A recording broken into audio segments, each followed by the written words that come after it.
Every gamer has that boss, the one that turned confidence into panic, the one that made you sit forward in your chair like suddenly posture might improve your odds, the one that made you swear the developers had some kind of personal vendetta. Some bosses traumatized us because they were brutally difficult, some because they were genuinely horrifying, and some because they completely shattered the rules we thought games followed. Today, we're counting down 10 video game bosses that traumatized an entire generation. And fair warning, if your childhood involved any of these, you may experience flashbacks. Let's begin.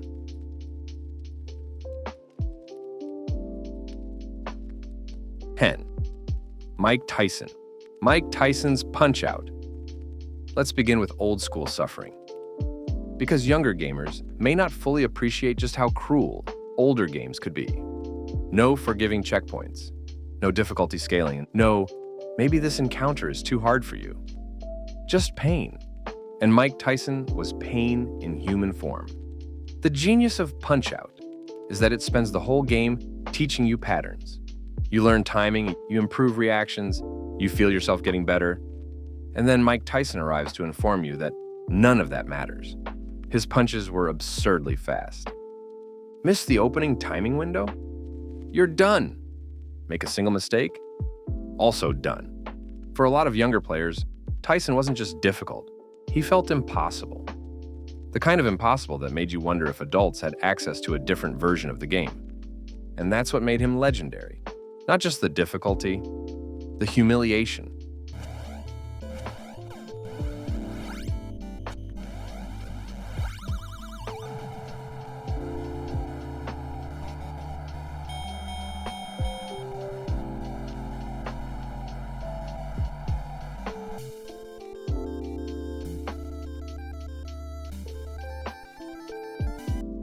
Nine. Dead Hand. The Legend of Zelda. Ocarina of Time. Sometimes trauma isn't about challenge. Sometimes it's about deeply questionable creature design. Because what exactly is Dead Hand? A cursed flesh monster? A nightmare? Nintendo experimenting with childhood psychological damage? Whatever the answer is, it worked. The lead-up matters here. You're in this eerie underground chamber. Silence, unease. Then, these horrifying pale hands emerge from the ground and grab you. And if that wasn't bad enough, that thing appears. Slowly, lurching toward you. Dead Hand doesn't rely on jump scares, it relies on sustained discomfort. And for a Zelda game, that made it hit even harder. Because Zelda wasn't supposed to feel like this. At least not according to your childhood brain. Which is exactly why Dead Hand became unforgettable.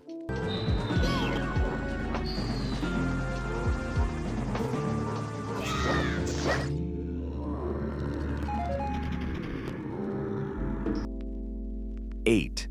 Alma, Ninja Gaiden. Some bosses punish mistakes. Alma punishes existence. If you played Ninja Gaiden, you already know the emotional tone here. And if you didn't, imagine a boss designed specifically to exploit every weakness you have. Fast aerial movement, aggressive pressure, projectile spam, massive damage, minimal breathing room, and absolutely zero sympathy. This wasn't one of those fights where you slowly figured things out while feeling in control. This was survival, raw panic. A lot of difficult bosses eventually become satisfying once you understand them. Alma crossed into something else. Because even when you understood what was happening, you still had to execute perfectly. And for many players, that simply wasn't happening. She became infamous for a reason, not because she was unfair, although some would absolutely argue that, but because she represented that brutal era of action game design where developers simply assumed suffering was character building.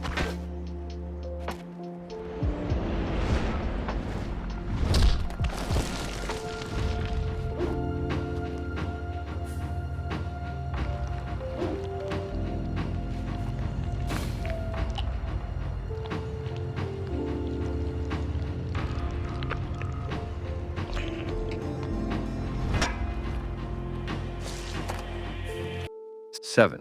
Nemesis, Resident Evil 3. Nemesis changed survival horror forever. Because before Nemesis, players learned something dangerous: predictability. You learn enemy placement. Safe rooms become sacred. Puzzle pacing creates rhythm. And then Resident Evil 3 introduces a monster that doesn't care about any of that. Nemesis didn't feel like a boss. He felt like punishment. The genius was the unpredictability. You weren't just solving survival horror problems anymore. You were being hunted. And that changes everything. That famous voice line, "Stars." Instant dread. The moment you heard it, your nervous system entered emergency mode. Run, fight, panic badly, usually the third one. Nemesis created a specific kind of anxiety few games had captured before. Because fear is one thing, feeling unsafe in your own game systems, that's something else.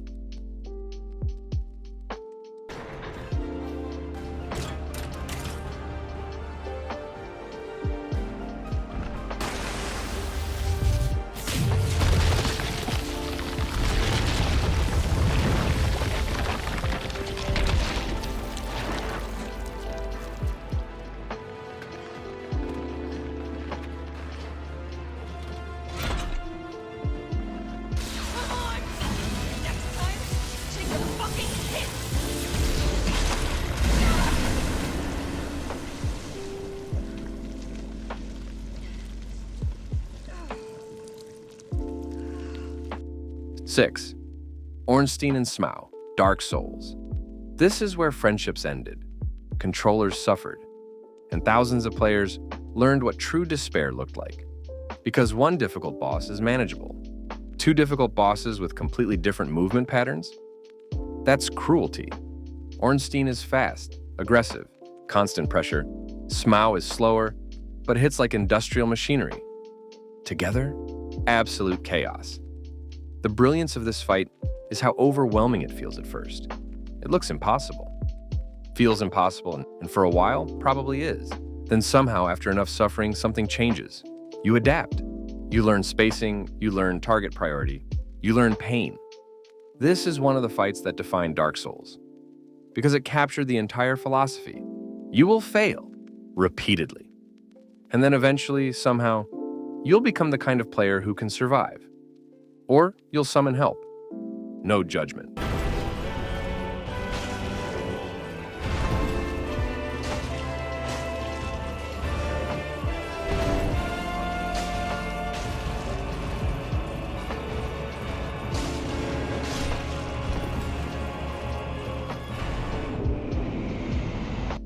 Five, Psycho Mantis, Metal Gear Solid. This boss broke brains. Because Psycho Mantis didn't just fight you. He attacked your understanding of what games even were. Back then, games didn't do this. At least not like this. Reading your memory card, commenting on other games you played, predicting your actions, demanding you physically change controller ports. For younger players, this felt impossible. Like the game itself had become sentient. And the thing is, the actual mechanics are memorable. But that's not what made Psycho Mantis iconic. It was the psychological attack. The feeling that the game knew something it shouldn't.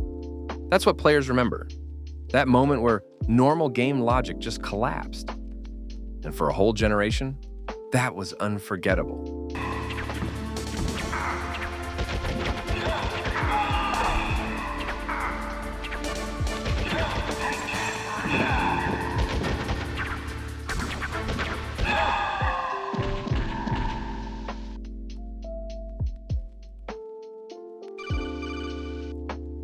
Colonel, your niece is going to be okay.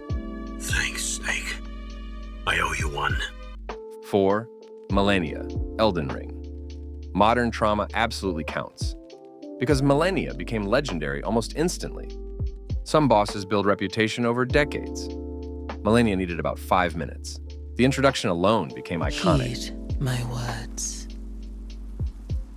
I am Millennia, Blade of Mikola. Immediate stress response. She heals when she hits you, which means every mistake actively extends the fight. She's aggressive, fast, brutally punishing, and then there's Waterfowl Dance, which may be responsible for a measurable spike in blood pressure globally.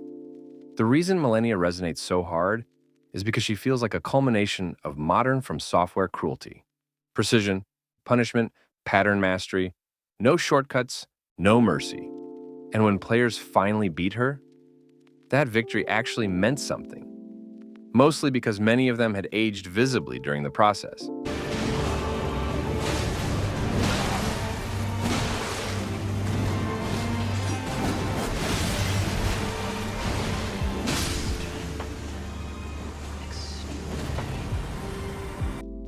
Three, Sephiroth, Kingdom Hearts. Important clarification, not Final Fantasy VII Sephiroth, Kingdom Hearts Sephiroth, because this version was pure violence. Optional super bosses are supposed to be difficult. That's expected. But this was punishment disguised as bonus content. Fast attacks, huge damage, massive range, relentless pressure. And because Kingdom Hearts looked colorful and approachable, the betrayal was devastating. Players walked in thinking, how bad can it be? Very bad.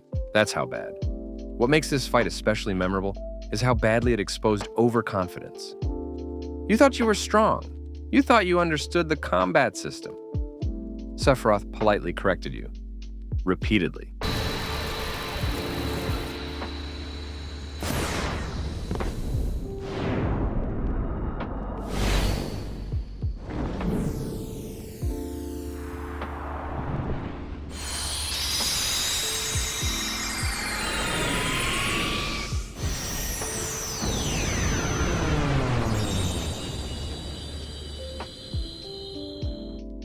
Two, Pyramid Head, Silent Hill 2.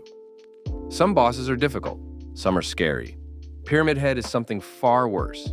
He's disturbing. There's something fundamentally wrong about his design. That impossible helmet, that dragging blade, the silence, the oppressive presence. Even before you understand the symbolism, he unsettles you. And once you do understand the symbolism, it somehow becomes worse. That's what makes Pyramid Head so effective. He doesn't just function as a boss encounter, he functions as psychological horror, as guilt, as punishment, as something the player feels rather than simply fights. Few antagonists in gaming achieve this kind of lasting impact, because most scary bosses stop being scary once you understand the mechanics. Pyramid Head doesn't work like that. He lingers.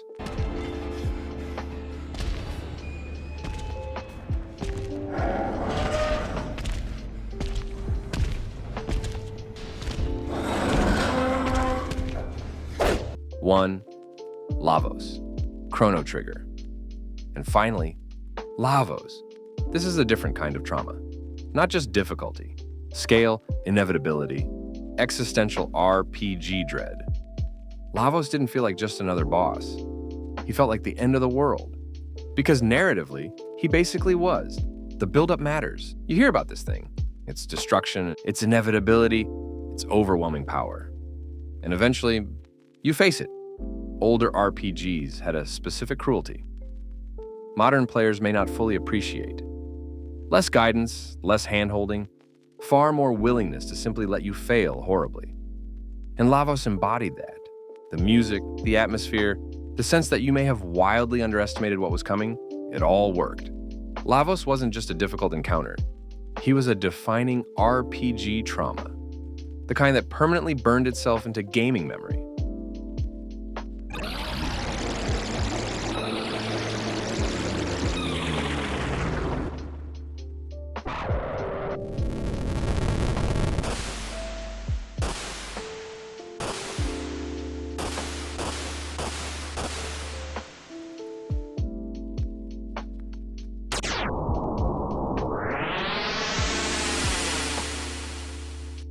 So, those are 10 video game bosses that traumatized an entire generation. But let's be honest. This comment section is about to become a war zone. No Ganondorf, no Ludwig, no Mr. X, no Yellow Devil, no Sans, no The End. I know, that's the point. So tell me, which boss permanently damaged your mental health? Drop it in the comments. And if you enjoyed this, subscribe to Critical Index for more gaming countdowns, nostalgia, rankings, and deep dives. See you in the next one.